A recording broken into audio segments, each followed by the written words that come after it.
Good morning, everybody, and thank you very much for being here on this this day that is filled with mixed emotions. I think ultimately those emotions are ones of relief, of pride for me, for this department, but mostly of gratitude to a family that has been through an incredible ordeal for more than half a century. And we are very, very cognizant of our debt to you and our obligation to you. There are a number of people here with us today, members of the Curran family. There are people who have been involved in this case over the great number of years that it has been an active cold case in this police department. We are here to discuss the 1971 murder of Rita Curran. Rita Curran was murdered in Burlington on July 19th or 20th in 1971.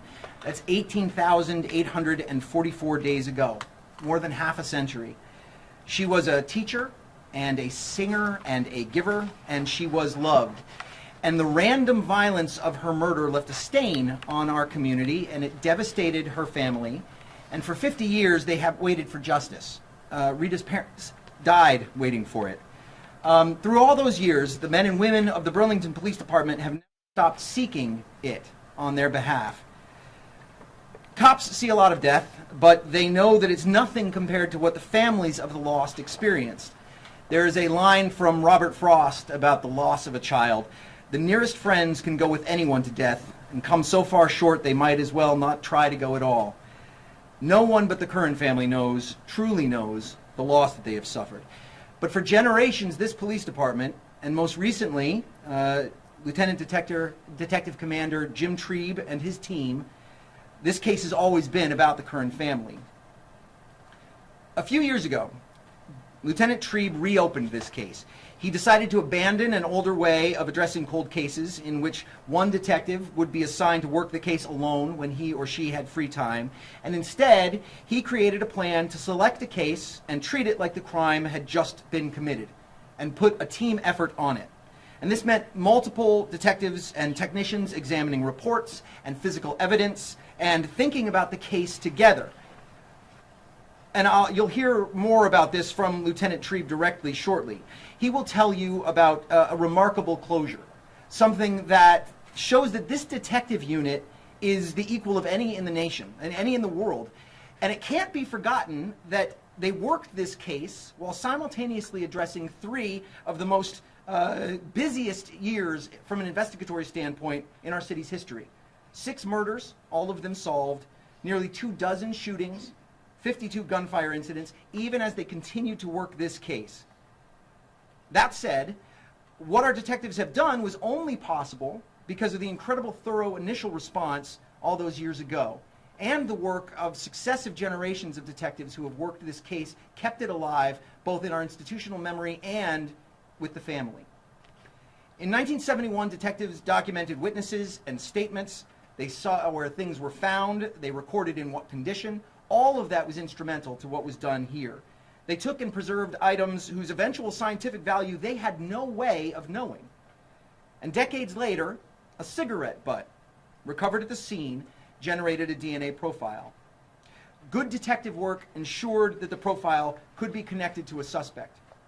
Lieutenant Trieb and C.C. Moore of Parabon Labs will describe this part in greater detail.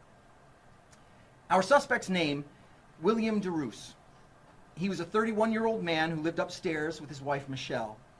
She was several years younger than he, about Rita's age.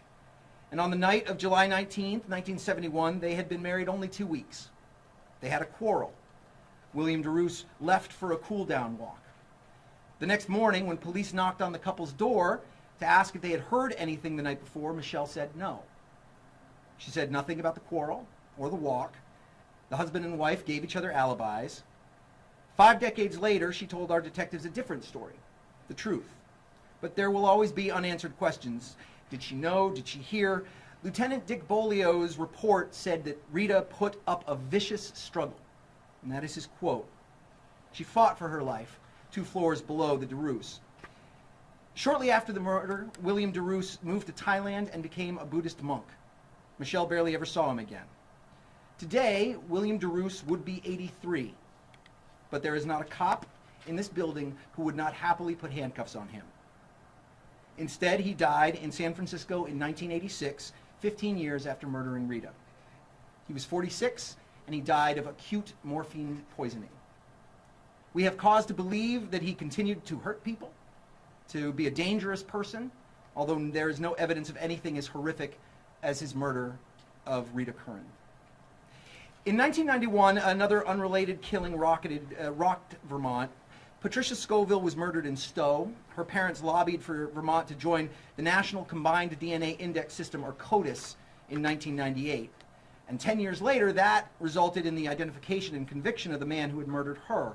And that same year, in 2008, Vermont's DNA database was officially renamed the Patricia Scoville Memorial CODIS Laboratory. The recording and storage of criminals' DNA was vitally important. But our case today demonstrates the equal importance of open source DNA databases.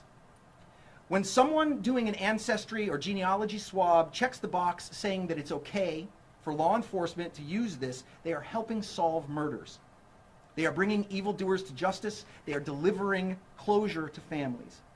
And when police work these open source databases, we don't get unlimited access to go on DNA fishing trips. A DNA profile generates a list of matches and partial matches, just like someone seeking to know more about their ancestry. Going further involves good old-fashioned detective work, police work. Labs like the one that we worked with have identified hundreds of suspects, finding justice. They've identified dozens of victims, too, finding closure. And in the end, this is why we do the work that we do. It is justice for victims. Last week, we held a luncheon here in this room to share the details of this extraordinary closure with the family. It was a touching event. And as I looked at the family, I was struck by the absence of a woman who died before I was born, whom I never knew, although growing up in Chittenden County, I remember hearing this story. But it was not just Rita's absence. Just 24, there was a whole life in front of her. As a beloved teacher, how many lives would have been touched? Would there have been partners or children or whole families that never were and never will be? It is for the Currans and for Rita that 50 years of Burlington cops and detectives have worked this case. It's for them that Lieutenant Detective Commander Jim Trebe and his team did this work, and I am immensely proud of them. And so I will now allow Jim to come up and give more details about this case. Our plan is for the lieutenant to come and speak. I would then ask that he's going to also allow us to speak virtually with Cece Moore of Parabon Labs. There will be some acknowledgments from Detective Tom Chenette, who was who had the case at the time. Detective Lieutenant Commander Jim Trebe decided to change it from a single case officer into a joint effort. And then there will be an opportunity for the mayor to speak, who has joined us. Thank you, sir. And then the family. We will hear from you last as the most important voices in this room. And then we'll have an opportunity for Q&A, and including our various important partners who are here. The state's attorney is present. Senator Patrick Leahy, who was the state's attorney at the time of this crime, is present. And those individuals will be available for that Q&A as well. So, Lieutenant Trebe.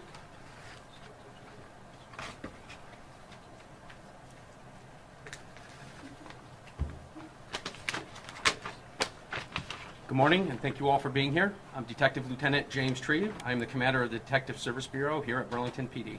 Before I get into the case presentation, I want to say something to the Curran family. It's been amazing getting to know you all. I am moved by your strength, your courage, and your resolve. And thank you for believing in us and supporting us in this journey to get you these long-awaited answers. So thank you very much. Next, I want to thank my team, the men and women of the Burlington Police Department's Detective Service Bureau. You all are the brightest, most tenacious, relentless detectives I have ever worked with. I'm so proud of all of you, and I'm glad to say, and I'm honored to be here to say that I work beside you. The work that you did on this case, giving the Curran family some closure, was amazing, but at the same time, you also investigated 6 other murders, and you gave those families closure as well. Awesome. You guys are amazing, and I'm so proud of each and every one of you. And I want to acknowledge you all by name. Lieutenant Mai Wynn, Detective Sergeant Michael Beliveau, Corporal Jamie Morris, Detective Corporals Thomas Chenette, Crystal Rinn, Phil Tremblay, Chase Favori, Eric Cradaville, Derwin Ellerman, Erica Shaler, Orrin Byrne, Nikki Moyer. I also want to acknowledge our identification technicians who also worked very hard on this case. It's Amy Sahanich and Courtney Mitchell. Corporals, Joseph Coro, Patrick Hartnett, and Senior Officer Zach Beal. I also want to acknowledge some individuals that worked in the Detective Bureau have moved on to other jobs. Former Detective Corporals John Stoughton, Greg Osilka, David Bowers, and former police officer Rebecca Spittle. Thank you all very much. You're amazing. And I'll start out with the case. I'm just going to do a basic overview. The case has been reported on a lot over the last 50 years. I think you all will be provided reports at the conclusion of this press conference. July 19th, 1971, Rita was discovered murdered in her bedroom in her apartment on Brooks Avenue. She was discovered by her roommates. The police department was ultimately summoned to this location. They began processing the crime scene.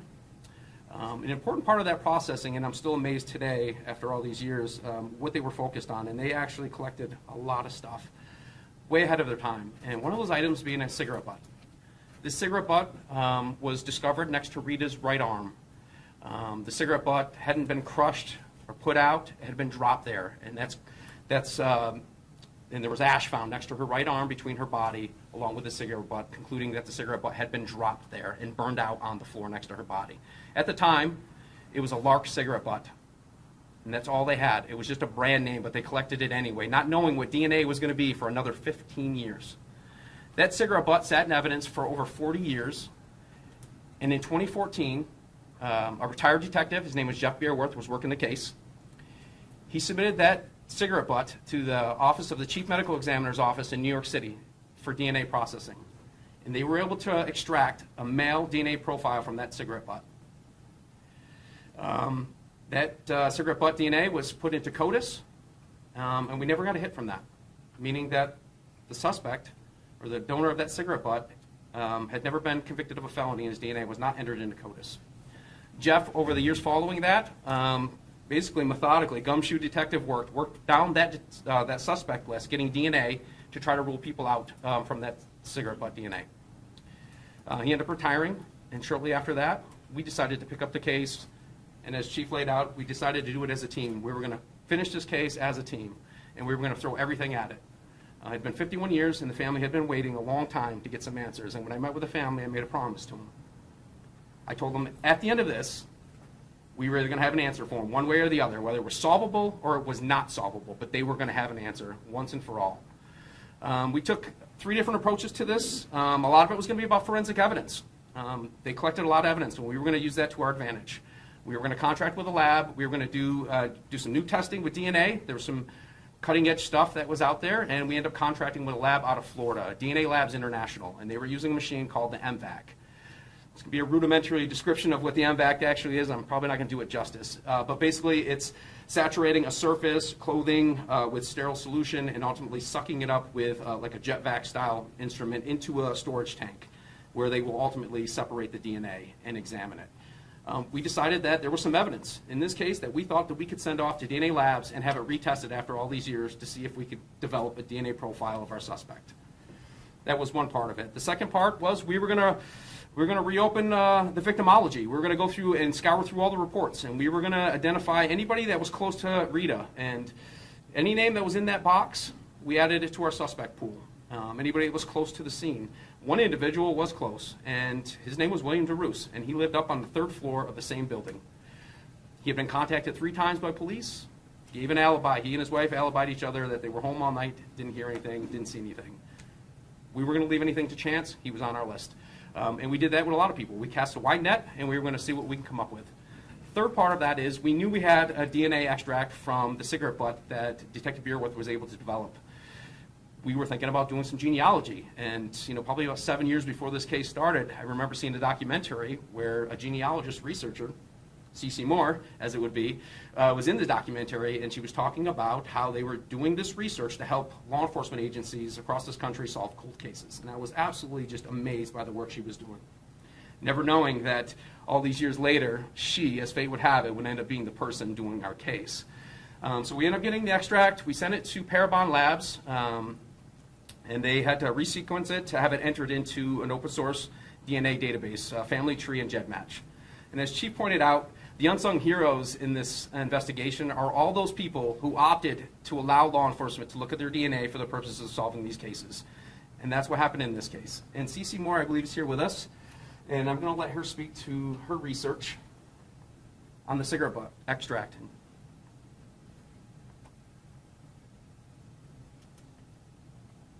Good morning. Good morning. How are you? We can hear you. Great. I'm going to get my slide up. Can you see my slides? Yes. So I want to echo everyone else's comments that we owe a huge debt of gratitude to the original crime scene investigators because the DNA evidence ended up being so incredibly key, and they couldn't have possibly imagined the power that we would have at this time to actually use that to narrow it down to just one person. I also want to thank the people who uploaded to Family Tree DNA and GEDmatch and opted into law enforcement matching. In this case, we were incredibly lucky. This doesn't always happen this way, but this case is a fantastic illustration of the power of investigative genetic genealogy to narrow down the pool of suspects to just one person. This case was over 50 years old, and it only took a few hours to narrow it down to William DeRoos. So this is my chart showing the investigative genetic genealogy's outcome. You can see we had 5 matches. They're outlined in red here. Match number 1 and 2 were approximately sharing about 6% of their DNA with our unknown suspect. That's actually a lot. These are fantastic matches, and they share about 6% of their DNA with this unknown, well, who was the unknown suspect. And then we have fantastic supporting matches, matches 3, 4, and 5. Matches 1 and 3 traced back to the couple in orange, John Orr and Susanna Davies. So we knew that the suspect also must descend from that couple. Matches 2, 4, and 5 on the other side of the tree traced back to the couple up in purple, Jan Winia and Gerbrig Endela. And so we knew that the suspect must also descend from that couple. So working down toward the present, I was able to identify a union marriage or a triangulation between these two couples' descendants. And you'll see an aqua there, or light teal. Lois Orr married William DeRoos. And unfortunately, Lois passed away right after, soon after their marriage and the birth of their only child, William DeRoos. So William DeRoos would be the only individual who would carry the DNA from these unique set of ancestors and be in the right position in the tree to be the DNA contributor. He was a first cousin once removed of both matches 1 and 2, but you can see that match 1 connects on his mother's side, match 2 on his father's side. He was a second cousin once removed to match number 3, a third cousin to match number 4, and a fourth cousin to match number 5. Now this is, as I said, incredibly rare. We had a huge stroke of luck after 50 years and generations of detectives working this case. And it finally came down to advanced technology.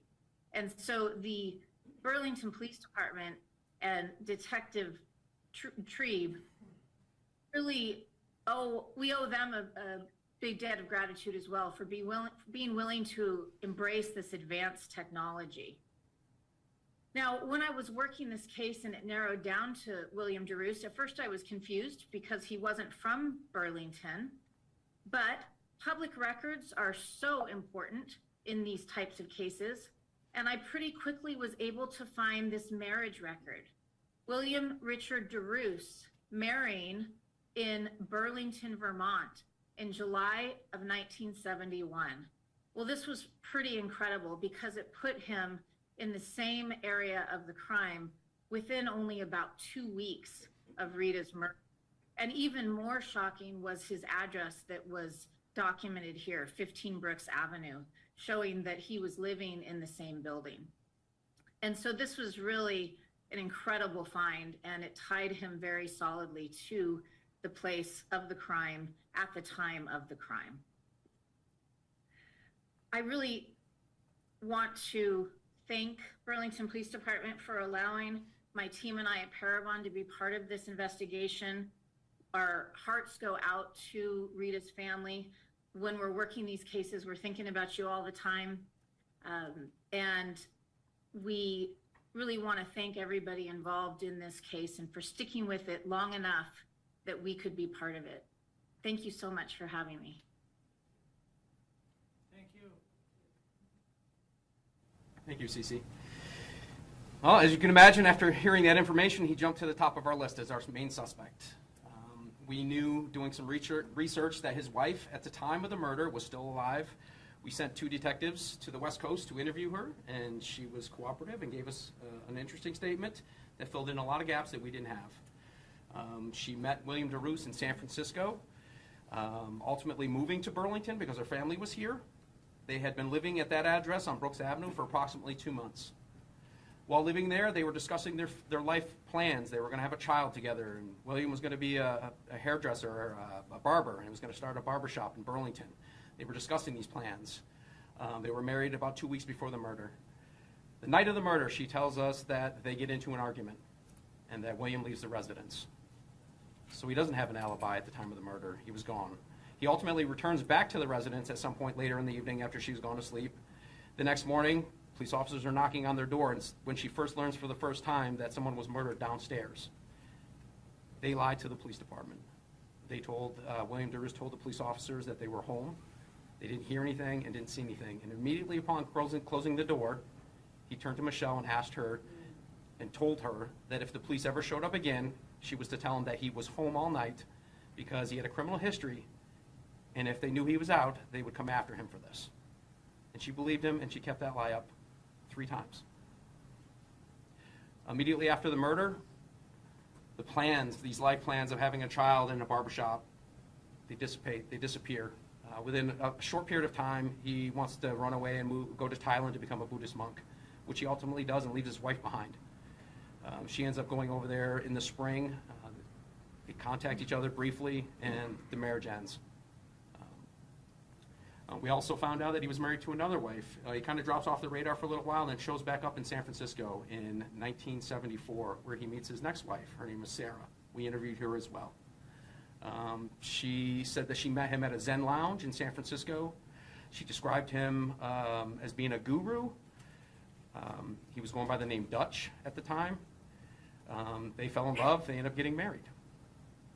He didn't tell her a lot about Thailand. He didn't tell her a lot about Vermont.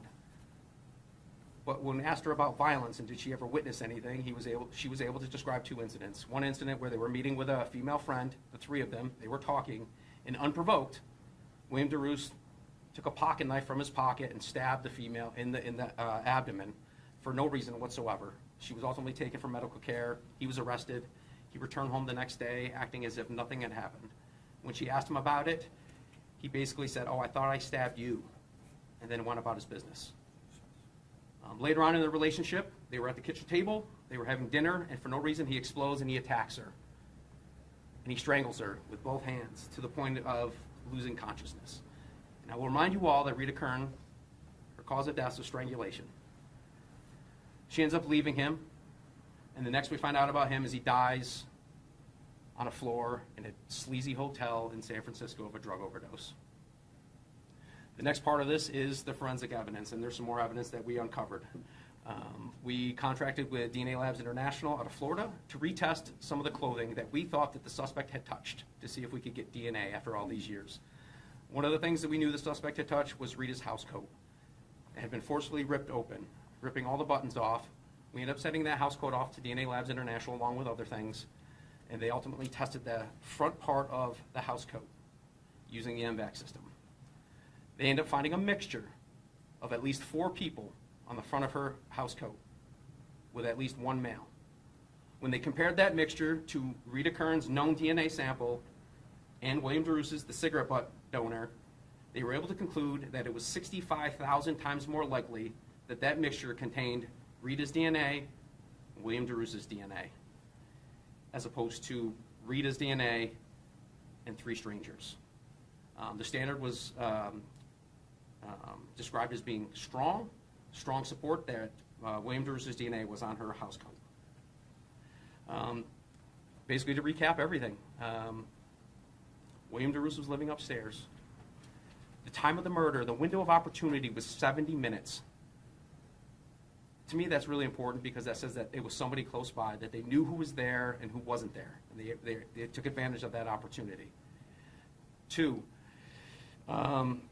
Michelle DeRousse said he was a smoker. She didn't know what kind of cigarettes he smoked, but knew that he was a smoker. The night of the murder, he got in a fight and he left. He had no alibi. The next morning when the police show up, he tells her to lie about where he was because he was afraid they were going to come after him. Their life plan ends. It changes after the murder. He runs off to Thailand. He shows back up in San Francisco. He meets his next wife. And then we see the propensity for violence, unprovoked violence. Given all these information, our Detective Bureau, myself, the chief, we're all confident that William DeRousse is responsible for the aggravated murder of Rita Kern. But because he died in a hotel room of a drug overdose, he will not be held accountable for his actions. But this case will be closed.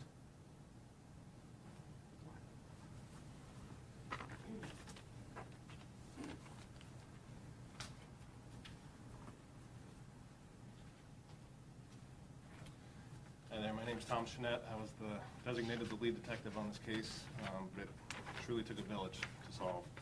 So we have a list of a few individuals and organizations who we would like to thank, who were extremely helpful over the course of this investigation. First off, Parabon Nanolabs and CC Moore for her genealogy work leading to the suspect identification, and Tom Shaw, who was our law enforcement liaison. The Office of the Chief Medical Examiner in New York City for their work developing a profile from the cigarette butt that was at the time 44 years old. They tested it. DNA Labs International for their enhancement of the cigarette butt profile, as well as finding a matching profile in Rita's clothing from the scene. Seasons of Justice for their financial support and all the important work that they do to support cold case investigations and the closure that those investigations can bring to families. The Chittenden Unit for Special Investigations, the Chittenden County State's Attorney, Sarah George, in her office. From the Vermont State Police Cold Case Unit, Heather Gibbs. From the Vermont Forensic Laboratory, Joy Mapp, Joe Abraham, and Rebecca Wilkins. Arbor Sciences DNA, Jed Match, Family Tree, and for their hospitality and assistance with facilitating witness interviews and DNA collection, the Eugene, Oregon Police Department, the Chilton County Sheriff's Office in Alabama, the Donna Ana County Sheriff's Office in New Mexico, and all of the previous investigators who put a tremendous amount of time, effort, and personal investment into this case, including retired Burlington Police Chief Tom Tremblay, retired Burlington Police Corporal Kim Tavilla, former Burlington Police Detective Jeff Beerworth, and finally the Curran family for your unwavering strength and support for so long in this case. Thank you. Thank you.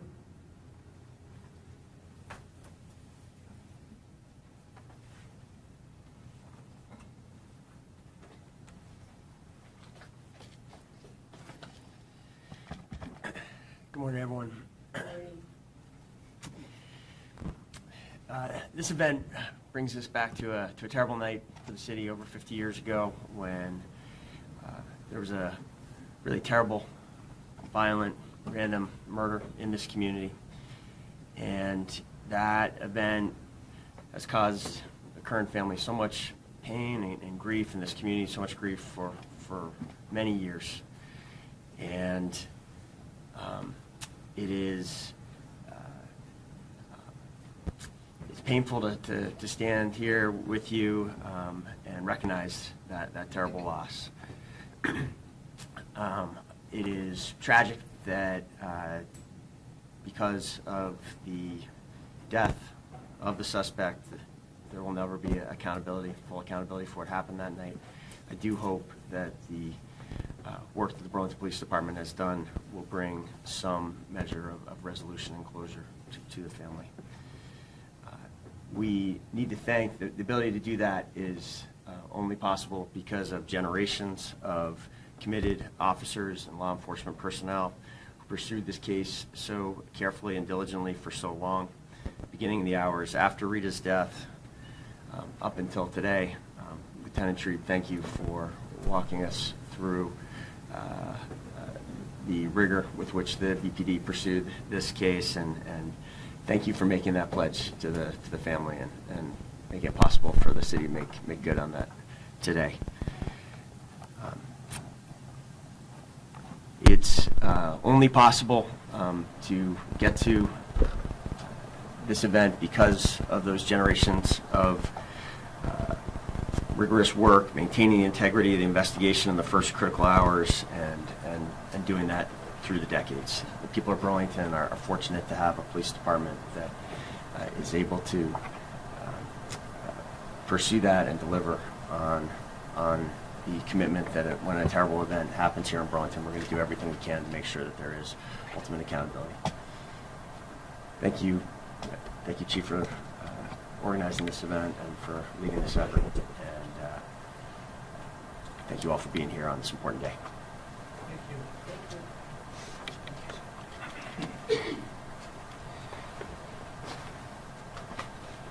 Mary, Todd.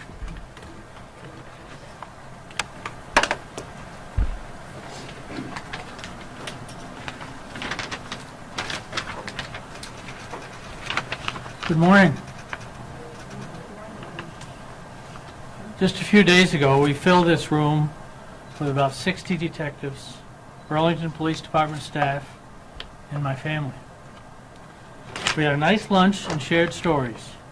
We thanked everyone in the Burlington Police Department for all they did to solve my sister's case. I thanked them again this morning. Rita went to Mount St. Mary's Academy in Burlington. She lived at home while attending Trinity College. It was a good home with the three of us kids, our parents, and our grandfather. Rita and I lived at home until each of us was 24 years old. The difference was the 2 weeks after Rita moved out, her life was cut short. Amongst all the pictures of Rita on the internet, the two most often shown are one taken from her driver's license and one from her yearbook. What's not shown is a little poem by E.B. Browning that she chose to be next to her yearbook picture. Little did she know that that poem would soon appear on her gravestone. Her headstone reads, "Our daughter Rita. I seek no copy now of all life's first half. Leave here the pages with long missing curls and write me new my future's epigraph. New angel mine, unhoped for in the future." Unhoped for in the world, I'm sorry. Life in those days was very different. My parents didn't have social workers and specialized grievance counselors. They had the confessional and the rosary beads. My mother came here from Ireland, and my father from Newfoundland. We were an old-fashioned, strong Catholic family. I don't think so much about the guy who did this as I do about Rita and my parents, what they went through. I pray to my parents and I pray to Rita. My wife Nancy tells me we will get through this. We are current strong. Tom Tremblay is a retired Burlington detective, now working as a consultant for the families of victims of crime. The other day, Tom called Nancy and I aside and shared with us an inspiring message from when he first met our family 52 years ago that influenced him ever since. I'd like Tom to come up now and share that message with all of you. Tom?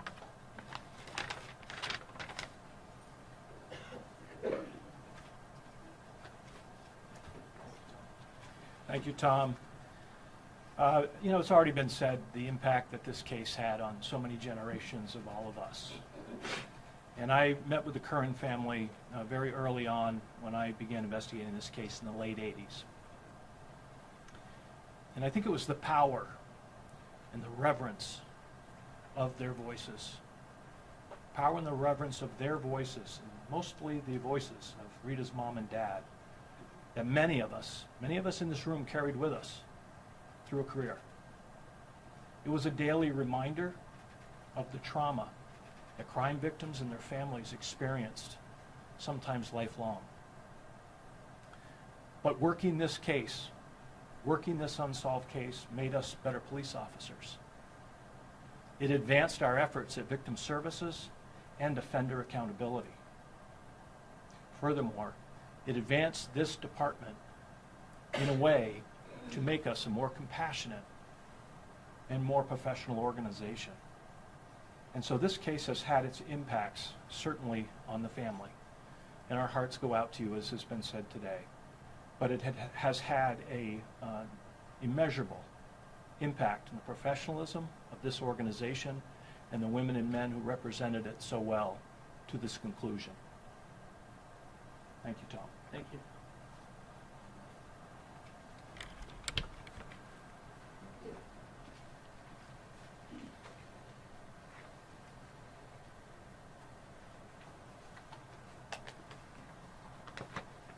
I guess it's my turn, if I can get through this. Pardon the notes. I'd first like to thank my family as well. I'd like to thank my husband, who's always been there. He was there in July 1971, and he's still there. I want to thank my children and my grandchildren, who aren't all here, but who have preserved our story and our family, Rita, as a part of our legacy. And we never let it go. We're not ashamed of her. This is our case, and this is our sister, and she's always with us. I want to thank my sister-in-law, my husband's sister, and her family for always being there for me in the town of Heartland, which is a little away from Burlington, for teaching their children about Rita. We now have 2 generations in our family that never knew her. But we have our matriarch, my mother-in-law, my husband's mother, who was there in July 1971, helping out in the kitchen.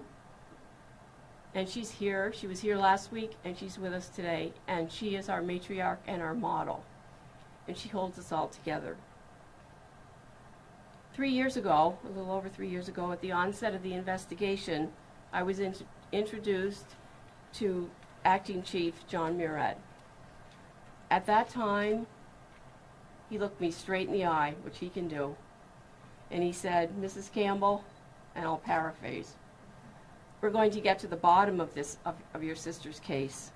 We're going to solve this case." I can say that because I have put one of my best detectives in charge of the investigation.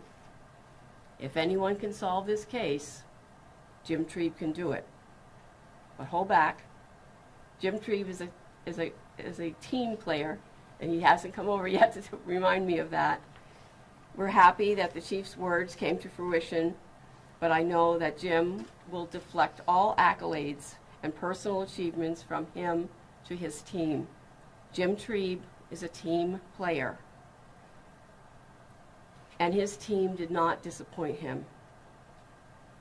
The team climbed up through the attic to get the boxes. They went through the files. They had to deal with the old evidence.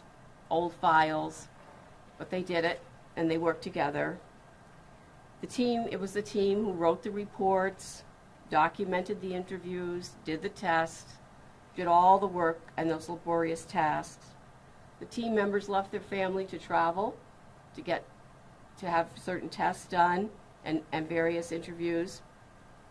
The team had to have patience, determination, and just plain grit with a little bit of Irish luck.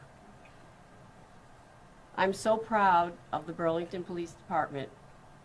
I'm so proud of the kindness, the consideration, the caring, and the compassion that they've shown to us over decades, over multiple administrations of multiple police chiefs, multiple officers over all those years. They have shown that compassion to me, to my brother, and to my father and mother for the past 51 and a half years. The help they gave us through that time to keep Rita's story alive in the media meant so much to us. We're so thankful for this day. If you knew my parents, Tom and Mary Curran of Milton, you knew that they were committed community service people. They were involved in so many activities I couldn't even list them today. And they were involved before Rita's death, but they continued their dedication to all their services after her death as well. It is with them in mind and in Rita's memory that I'm going to recognize an organization called Season of Justice, which Detective Jennick mentioned in his list. Season of Justice provided a grant to the Burlington Police Department to help cover the very expensive DNA testing and genealogy. And that DNA ultimately led to the solving of this case. This afternoon there'll be a GoFundMe page announced, the beneficiary of which will be Season of Justice. The name of the page will be Give Back for Rita. And I would encourage anyone who can to make a contribution to that fund. We would like to repay Season of Justice for the grant that was delivered to the Burlington Police Department. And that money will then be used and given to other families, other police departments in their quest to solve their cold case. If you don't feel you can make a contribution at this time, then please share the GoFundMe page on your social media. I'm so thankful again for this day.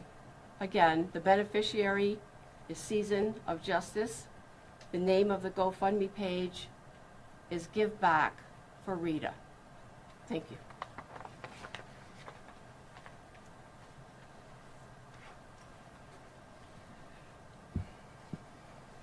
Thank you, Barry.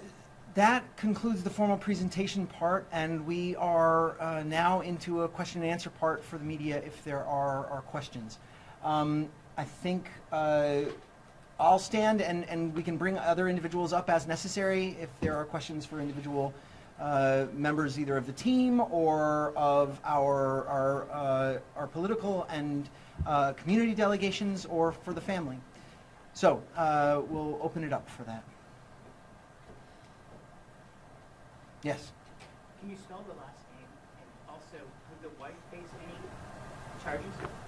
No, so I can spell that last name. I can also tell you that as the question was, can you spell the last name? Because sometimes the questions from the audiences don't get onto these. Yes, I can spell the last name. The last name is spelled capital D, lowercase e, capital R, and then O-O-S, DeRoos. And the first name was William.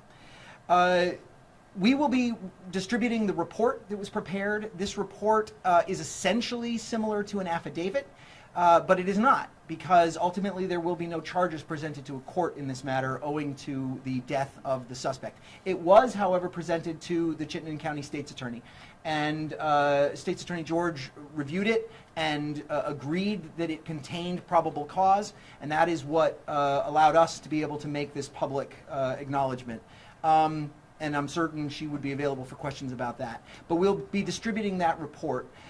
The question, another part of the question was, will Michelle DeRoos, who goes by a different name now, face any consequences? No, lying to the police is not a crime. It is not helpful. It is something that we hope that the trust in a police department can prevent and can limit, because ultimately we need the cooperation of our citizens and our communities. Public safety is a shared responsibility. And when police officers go and address these kinds of situations, we need to have that sense of cooperation. And that is built on trust. And it's built on something that I know this department tries to achieve on a daily basis, and something that we are always working towards. Could you have reached the point we are now if Michelle DeRoos had not told the truth? So is that a key piece? It certainly is important. The notion, the question was, could we have reached this point if Michelle DeRoos had not been as forthcoming as she was with detectives upon the re-interview? We were already at their door at that point. The DNA had led us in that direction. That is an example of a thorough police department. We do everything we can to make certain that when we put a case forward, we are not merely meeting probable cause, we are meeting a standard that results in beyond a reasonable doubt and is going to easily get to that stage. That's our goal for everything that we do. That aspect, the statements that were given during those interviews, we put time and money into sending detectives to locations to do these interviews, to do interviews with the second wife, who had no direct knowledge of the crime, but was going to give us additional information about that suspect. That is a component of creating as strong and compelling a case as possible. Would it alone have been either its absence have been completely pejorative, or was it the key? I really can't say that. These are a totality of circumstance. These cases are built like an edifice, and every part of it is ultimately important. Again, the ways in which the original detective team documented the recovery of that cigarette, noting its position, noting the way it had burned out, noting where it was, photographing it, to them, Lark, the brand, was the most salient factor. They had no way of knowing that we would be able to find something inside it that actually linked to the individual. No way of knowing that. But because they did such a thorough job of documenting it, that was tremendously important. Each one of these pieces, it's very difficult to tell whether any one of them is a Jenga piece that removes the structure of the entire tower. It's really integral in totality of circumstance. Yes. What was Michelle DeRoos's maiden name? I couldn't see it on the marriage license. And what was her connection really to all of Burlington? So I don't know the name off the top of my head. I believe it was Roach. The connection was that members of her family were employed here in Burlington, and so when they left San Francisco, they came here. And who was actually the officers that went and confronted her? And can they, if any of them are here, can they outline what actually happened? Did they say, "We think you've been lying to us," or did they give her a chance? One of those detectives is present. So who were the detectives who went and interviewed the decedent's, the suspect's former wife? One of the detectives is here, and that entire encounter is described at length in the report that we will be disseminating.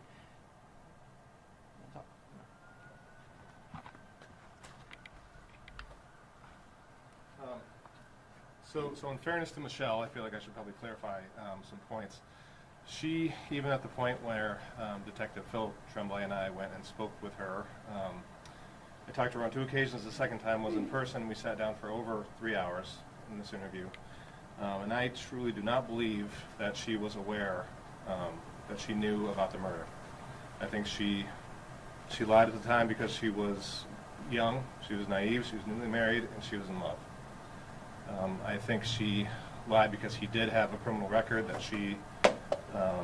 that he had told her about, and she didn't want him to get in trouble for a crime that she didn't think he committed, because when he came home the night before, he got in bed like nothing happened, and when they woke up in the morning, she didn't have any indication that anything was wrong. And speaking with her, she's a very, very sweet woman, and we share this with the family, but I do not believe in my heart that she was aware that the murder had occurred or that she had any suspicion that he did it until we put the pieces together for her.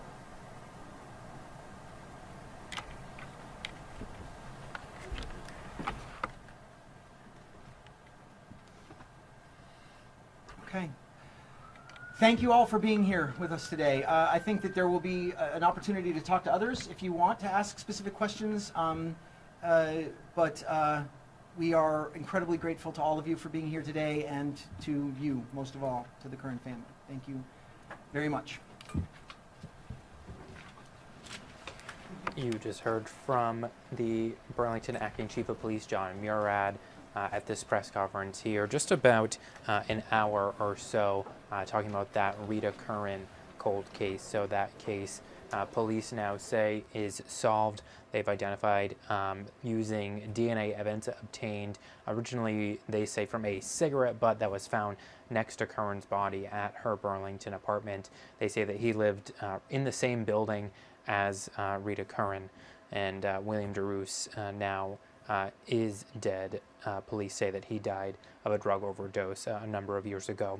Darren Perrin was at that press conference. We will have full coverage of this story, including reaction from the Curran family, as you heard a little bit there, as well as from Acting Chief Murad, coming up tonight on the Channel 3 News. We'll also have an update for you coming up around noon. Thanks for joining us.